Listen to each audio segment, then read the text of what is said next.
नमस्कार साथियों, आगे बढ़ते हैं और हम बात करते हैं MP board class 10 NCERT social science कक्षा 10वीं में सामाजिक विज्ञान से। आज का हमारा मोस्ट इम्पोर्टेंट क्वेश्चन है, लोहा और इस्पात उद्योग को आधारभूत उद्योग क्यों कहा जाता है। मोस्ट इम्पोर्टेंट क्वेश्चन है गाइज। लोहा तो आपको समझ में आ चुका है, और अगर इस्पात समझ में नहीं आता है तो मैं आपको थोड़ा सा बता देता हूँ। इस्पात का मतलब होता है स्टील। क्या होता है? स्टील। आई थिंक अब आपको समझ में आ जाएगा कि लोहा और इस्पात क्या होता है। इस्पात मतलब होता है स्टील, है ना। तो लोहा और इस्पात उद्योग को आधारभूत उद्योग क्यों कहा जाता है? आधारभूत मतलब कि ये जो है मतलब लगभग सभी उद्योगों के क्या कहलाते हैं? आधार कहलाते हैं।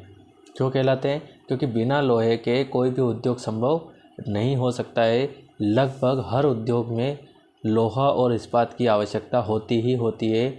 हम जो हैं हमारे दैनिक जीवन में कितनी जगह हम लोहा और इस्पात का यूज़ करते हैं। सुबह से लेकर शाम तक घर में बाहर कहीं पे भी जाते हैं तो लोहा और इस्पात का तो यूज़ होता ही होता है। इसी वजह से इस लोहा और इस्पात उद्योग को आधारभूत उद्योग कहा जाता है। आइए हम आंसर पढ़ते हैं, काफ़ी इजी है। लोहा एवं इस्पात उद्योग आधारभूत उद्योगों में से एक महत्वपूर्ण उद्योग है।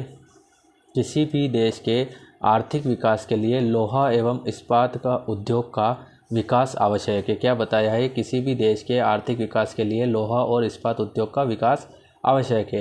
किसी भी राष्ट्र की अर्थव्यवस्था का यह आधार स्तंभ होता है ना। अगर किसी भी मतलब बात यहाँ पे हो रही है, किसी भी देश की या राष्ट्र की अर्थव्यवस्था का आधार स्तंभ होता है कौन? लोहा इस्पात उद्योग। यह आधुनिक औद्योगिक ढांचे का आधार है।